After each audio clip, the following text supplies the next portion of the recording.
नमस्कार, स्वागत है आपका डीवी स्टडी पॉइंट जीके में। तो चलिए इसके पहले वाला क्लास में हम लोग मौर्य साम्राज्य से लेकर आपको संगम युग तक का कंप्लीट कर लिए थे लुसेंट बुक से। आज हम लोग शुरू करेंगे गुप्त साम्राज्य। ठीक है, तो आइए इसे शुरू करते हैं। टारगेट आप लोग का पता ही है, बिहार एसआई एंड बीपीएससी का पीटी, 67वीं बीपीएससी का पीटी है। ठीक है, तो हम लोग शुरू करते हैं।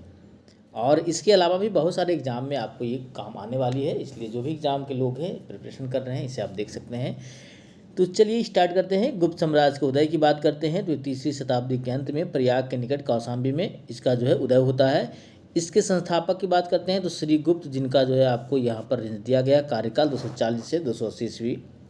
श्री गुप्त का उत्तराधिकारी की बात करते हैं तो घटोत्कच थे, और इनका देखिए आपको दिया गया है कार्यकाल 280 से 320।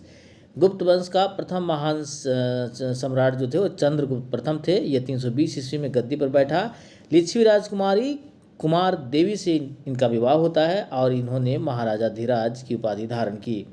गुप्त संवत की बात करते हैं तो 319 ईस्वी में इसकी शुरुआत होती है।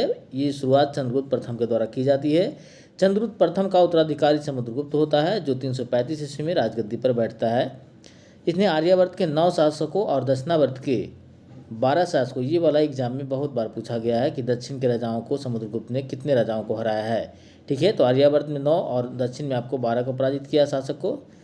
उत्तर भारत में 9 शासक, दक्षिण भारत में 12 शासक को पराजित किया, मतलब आर्यावर्त में 9, दक्षिणावर्त में 12। क्लियर। इन्हीं विजयों के कारण जो है इसे भारत का नेपोलियन कहा जाता है। इसने अश्वमेघकर्ता, विक्रमांक एवं परम भागवत की उपाधि धारण की थी। 3 कौन? अश्वमेघकर्ता, विक्रमांक, परम भागवत। क्लियर। इसे कविराज भी कहा जाता है। क्लियर। समुद्रगुप्त भगवान विष्णु का उपासक था। ये संगीत का बहुत ही प्रेमी था। ऐसा अनुमान उसके सिक्कों पर उसे बीना वादन करते हुए दिखाए जाने के कारण लगाया गया है। इसका दरबारी कवि जो था वो हरिसेन था। इलाहाबाद प्रशस्ति की लेख की रचना इन्हीं के द्वारा की गई है, हरिसेन के द्वारा। परम भागवत की उपाधि धारण करने वाला प्रथम गुप्त शासक समुद्रगुप्त था। क्लियर। समुद्रगुप्त का उत्तराधिकारी की बात करते हैं तो चंद्रगुप्त द्वितीय है, जो 380 ईस्वी में राजगद्दी पर बैठा। चंद्रगुप्त द्वितीय के समय में चीनी यात्री जो है फाहियान भारत आया। शकों पर विजय के उपलक्ष्य में चंद्रगुप्त द्वितीय ने चांदी के सिक्के चलाए। इंपॉर्टेंट हो गया ये पॉइंट। क्लियर। ये वाले प्रश्न तो कितने बार पूछा जा चुका है। ठीक है, तो ये ज़्यादा फेमस है। यहाँ पर कन्फ्यूजन यही होता है कि चांदी का सिक्का कब चलाया गया। तो शकों के विजय के उपरांत जो है चंद्रगुप्त द्वितीय के द्वारा चांदी के सिक्के चलाए गए। साब चंद्रगुप्त द्वितीय का राज कवि था। चंद्रगुप्त द्वितीय के समय में पाटलिपुत्र एवं उज्जैनी जो था वो विद्या के प्रमुख केंद्र थे। अनुश्रुति के अनुसार चंद्रगुप्त द्वितीय के दरबार में 9 विद्वानों की एक मंडली निवास करती थी, जिसे नवरत्न कहा जाता है गया है। महाकवि कालिदास जो है संभवतः इनमें अग्रगण्य थे, यानी कि कालिदास सब चंद्रगुप्त द्वितीय के कार्यकाल, मतलब कार्यकाल के समय वहाँ पर ये रहते थे। ठीक है। कालिदास के अतिरिक्त इनमें धन्वंतरी, छपनक जो कि फलित ज्योतिष के विद्वान थे, अमर सिंह जो कि कोशकार थे, शंकु जो कि वास्तुकार थे, बेताल भट्ट, घटकरपर, वराहमिहिर खगोल विज्ञानियों थे, और वररुचि जैसे विद्वान रहते थे। चंद्रगुप्त द्वितीय का सांधि विग्रहिक सचिव वीरसेन शैव मतावलंबी था। इसने शिव की पूजा के लिए उदयगिरी पहाड़ी पर एक गुफा का निर्माण करवाया था। वीरसेन व्याकरण, न्याय मीमांसा एवं शब्द का प्रकांड पंडित तथा एक कवि भी था। चंद्रगुप्त द्वितीय का उत्तराधिकारी की बात करते हैं तो कुमार गुप्त है, या उसे गोविंद गुप्त भी कहा जाता है। इसका यहाँ पर ये देख लीजिए रेंज दिया हुआ है, 415 से 454 ईस्वी। नालंदा विश्वविद्यालय की स्थापना कुमार गुप्त ने की थी। कुमार गुप्त का उत्तराधिकारी स्कंद गुप्त, इसका भी रेंज आपको यहाँ पर दिया गया है, कार्यकाल का 455 से 467 ईस्वी। स्कंद गुप्त ने गिरनार पर्वत पर सुदर्शन झील का पुनरुद्धार किया। स्कंद गुप्त ने पर्णदत्त को सौराष्ट्र का गवर्नर नियुक्त किया। स्कंद गुप्त के शासनकाल में हुनों का आक्रमण शुरू होता है, ये इंपॉर्टेंट हो जाता है। अंतिम गुप्त शासक जो था वो विष्णुगुप्त था। गुप्त साम्राज्य की सबसे बड़ी प्रादेशिक इकाई देश थी, जिसके शासक को गोपना कहा जाता था। दूसरी सबसे प्रादेशिक इकाई भुक्ति थी, जिसके शासक को ऊपरी कहा जाता था। ये ध्यान रखिएगा। भुक्ति के नीचे विषय नामक प्रशासनिक इकाई होती थी, तो इसके जो प्रमुख होता था वो विषयपति कहलाता था। पुलिस विभाग के साधारण कर्मचारियों को चाट एवं भाट कहा जाता था, और जो मुख्य अधिकारी होते थे उन्हें दंडपाशी कहा जाता था। प्रशासन सबसे छोटी इकाई की बात करते हैं तो ग्राम थी। ग्राम का प्रशासन ग्राम सभा द्वारा संचालित होता था, और ग्राम सभा का जो मुखिया था वो ग्रामीण कहलाता था, एवं अन्य सदस्य महत्तर कहलाते थे। ध्यान दीजिएगा, ये सब प्रश्न आपको बिहार असाइनमेंट में पूछ सकता है। ठीक है, या बीपीएससी में भी इस तरह के प्रश्न उठाते हैं, तो इसमें आपको ध्यान देना है थोड़ा सा। ग्राम समूह की छोटी इकाई को पेट कहा जाता था। गुप्त शासक दामोदरपुर ताम्रपत्र में भूमि बिक्री संबंधी अधिकारियों के क्रियाकलापों का उल्लेख है। भू राजस्व का उत्पादन 1/4 से 1/6 रेंज में हुआ करता था। गुप्त काल में बलात् श्रम यानी कि बिष्टी राज्य के लिए आय का एक स्रोत माना जाता है। देखिए ये वाला प्रश्न कई बार फिर पूछा गया है, जो इंपॉर्टेंट होता है मैं उसे बताते चल रहा हूँ। इसे जनता द्वारा दिया जाने वाला कर भी माना जाता था। आर्थिक उपयोगिता के आधार पर निम्न प्रकार की भूमि थी। देखिए यहाँ पर कौन कौन क्षेत्र जो भूमि था वो कृषि करने योग्य था, वास्तु था वो वास करने योग्य था, चारागाह जो था पशुओं के चारा योग्य यानी कि चारा के योग्य भूमि था, सील जो था वो भूमि जोतने योग्य नहीं थी, अपराध ऐसी भूमि जो जंगली होती थी। ठीक है, क्षेत्र कृषि की करने योग्य, वास्तु वास करने योग्य, चारागाह पशुओं के चारा के लिए, सील जो जोता न जाए, अपराध जो जंगली भूमि हो। सिंचाई के लिए रहट ये आपको ध्यान रखना है। ठीक है, सील वाला योग्य जोतने का भूमि जोतने योग्य नहीं, और यहाँ पर ये जंगली है। चारों का चारों आपको 5 ध्यान में रखना। सिंचाई के लिए रहट या घंटी यंत्र का उपयोग होता था। श्रेणी के प्रधान को ज्येष्ठक कहा जाता था। गुप्त काल में उज्जैन सर्वाधिक महत्वपूर्ण व्यापारिक केंद्र था। चलिए चलते हैं नेक्स्ट। अब गुप्त काल में मंदिर कुछ हैं। मंदिर देखिए, विष्णु मंदिर जो है वो तिगवा जो कि जबलपुर मध्य प्रदेश में पड़ता है। शिव मंदिर भूमरा जो कि नागौदा मध्य प्रदेश में पड़ता है। और 10 अवतार मंदिर देवगढ़ जो कि ललितपुर उत्तर प्रदेश में पड़ता है। भीतरगांव मंदिर लक्ष्मण मंदिर जो कि ईंटों द्वारा बना हुआ है। भीतरगांव कानपुर जो कि उत्तर प्रदेश में पड़ता है। क्लियर। चलिए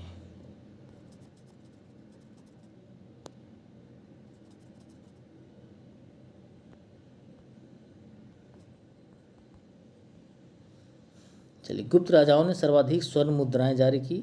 इनकी स्वर्ण मुद्राओं का अभिलेखों में क्या कहा गया है, तो दिनार कहा गया है।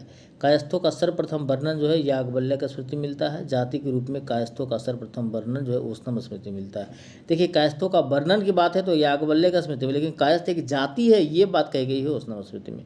बिना जंगल में सवर जाति के लोग रहते थे। ये देवताओं को मनुष्य का मांस चढ़ाते थे। पहली बार किसी के सती होने का प्रमाण 510 ईस्वी के भानुगुप्त के एरन अभिलेख से मिलता है, जिसमें किसी भोजराज की मृत्यु पर उसकी पत्नी को सती होने का प्रमाण यानी कि उल्लेख है। गुप्त काल में वेश्यावृत्ति करने वाली महिला जो होती थी उसे गणिका कहा जाता था। वृद्ध वेश्याओं को कुट्टनी कहा जाता था। गुप्त सम्राट वैष्णव धर्म के अनुयायी थे तथा इन्होंने ही राजधर्म बनाया था। विष्णु का वाहन गरुड़ गुप्तों का राज चिन्ह था। गुप्त काल में वैष्णव धर्म संबंधी सबसे महत्वपूर्ण अवशेष देवगढ़ जिला ललितपुर का 10 अवतार मंदिर है। यह बेतवा नदी के तट पर स्थित है। अजंता में निर्मित 29 गुफाओं में वर्तमान केवल 6 ही शेष हैं, जिसमें गुफा संख्या 16 और 17 ही गुप्तकालीन है।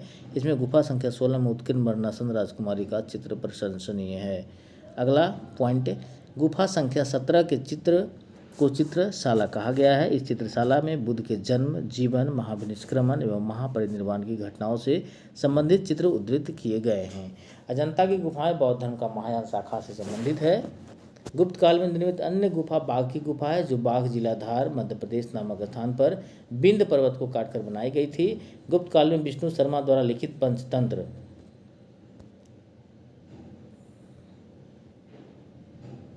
पंचतंत्र जो कि संस्कृत में है को संसार का सर्वाधिक प्रचलित ग्रंथ माना जाता है। क्लियर। बाइबल के बाद इसका स्थान दूसरा है। इसे 5 भागों में बांटा गया है। यहाँ पर भाग कौन कौन है वो देख लेते हैं। मित्रभेद है, मित्रलाभ है, मित्रभेद, मित्रलाभ, संधि विग्रह, लब्स, प्रणास, अपरीक्षाकारित्व। आर्यभट्ट में आर्यभट्टियम एवं सूर्य सिद्धांत नामक ग्रंथ लिखे। उसने यहाँ पर ये ध्यान दिया 5 भाग कौन कौन है, मित्रभेद, मित्रलाभ, संधि विग्रह, लब्ध, प्रणास, अपरीक्षाकारित्व। आर्यभट्ट ने आर्यभट्टीय एवं सूर्य सिद्धांत नामक ग्रंथ लिखे। इसने सूर्य ग्रहण एवं चंद्र ग्रहण के वास्तविक कारण इन्होंने बताया। आर्यभट्ट पहला भारतीय नक्षत्र वैज्ञानिक थे जिन्होंने घोषणा की कि पृथ्वी अपनी धुरी पर घूमती है। वराहमिहिर ने बृहत संहिता, पंच सिद्धांत, बृहच्चाक और लघु जातक की रचना की। क्लियर। बृहत संहिता में नक्षत्र विद्या, वनस्पति शास्त्र, प्राकृतिक इतिहास और भौतिक भूगोल के विषयों पर चर्चा की गई है। ब्रह्मगुप्त इस युग के महान नक्षत्र वैज्ञानिक एवं गणितज्ञ हैं। उसने यह घोषणा न्यूटन के सिद्धांत की पूर्व कल्पना की कर ली थी। प्रकृति के एक नियम के अनुसार सभी वस्तुएं पृथ्वी पर गिरती है, क्योंकि पृथ्वी स्वभाव से ही सभी वस्तुओं को अपनी ओर आकर्षित करती है। ठीक है, यानी कि किनके द्वारा किया गया था, तो ब्रह्मगुप्त के द्वारा। गुप्त काल में पलकान्व ने पशु चिकित्सा पर हस्त्यायुर्वेद लिखा। नवनीतकम की रचना गुप्त काल में की गई। इस पुस्तक के नुस्खे, सूत्र और उपचार विधियां दी गई है। पुराणों का वर्तमान रूप में रचना गुप्त काल में हुई। इसमें ऐतिहासिक परंपराओं का उल्लेख है। संस्कृत गुप्त राजाओं की शासकीय भाषा थी। गुप्त काल में चांदी के सिक्के को रुपया का कहा जाता था। याज्ञवल्क्य, नारद, कात्यायन और बृहस्पति स्मृतियों की रचना गुप्त काल में हुई है। इम्पोर्टेंट। ठीक है। नेक्स्ट पॉइंट, मंदिर बनाने की कला का जन्म गुप्त काल में हुआ। त्रिमूर्ति की अवधारणा भी गुप्त काल में ही होता है, उसका विकास जो है इसी में होता है, ठीक है, गुप्त काल में। गुप्त काल के शासकों ने मंदिरों में ब्राह्मणों की सबसे अधिक ग्राम अनुदान में दिया। गुप्त काल लौकिक साहित्य की सर्जना के लिए स्मरणीय है। भास के 13 नाटक इसी काल के हैं। शूद्रक कलिखा मृक्ष कटिकम या माटी की खिलौना गाड़ी इसमें निर्धन ब्राह्मण के साथ बेश्या के प्रेम वर्णित है, प्राचीन नाटकों में सर्वोत्तम माना जाता है। कालिदास की कृति अभिज्ञान शकुंतलम, जिसमें राजा दुष्यंत एवं शकुंतला की प्रेम कथा है, प्रथम भारतीय रचना है जिसका अनुवाद यूरोपीय भाषा में हुआ। ऐसी दूसरी रचना भगवद गीता है। सांस्कृतिक उपलब्धियों के कारण गुप्त काल को भारतीय इतिहास के स्वर्णयुग कहा जाता है। नगरों का क्रमिक पतन की बात करते हैं तो गुप्त काल की में मतलब शुरू होता है, तो इसका एक महत्वपूर्ण घटना है या विशेषता जो कही है। अब आते हैं हम लोग वाकाटक राजवंश। वाकाटक राजवंश की स्थापना 255 ईस्वी के लगभग बिंदुशक्ति नामक व्यक्ति ने की। इसके पूर्वज सातवाहनों के अधीन बरार विदर्भ के स्थानीय शासक थे। बिंदुशक्ति के पश्चात उनका पुत्र प्रवरसेन 275 से 335 ईस्वी शासक हुआ। वाकाटक वंश का वह अकेला ऐसा शासक था जिसने सम्राट की उपाधि धारण की। पुराणों से पता चलता है कि इसने 4 अश्वमेघ यज्ञ किया था। प्रवरसेन के पश्चात वाकाटक साम्राज्य 2 शाखाओं में विभक्त हो गया, प्रधान शाखा तथा वास्य या वरसगुल्म शाखा। दोनों शाखाएं समानांतर रूप से शासन किया।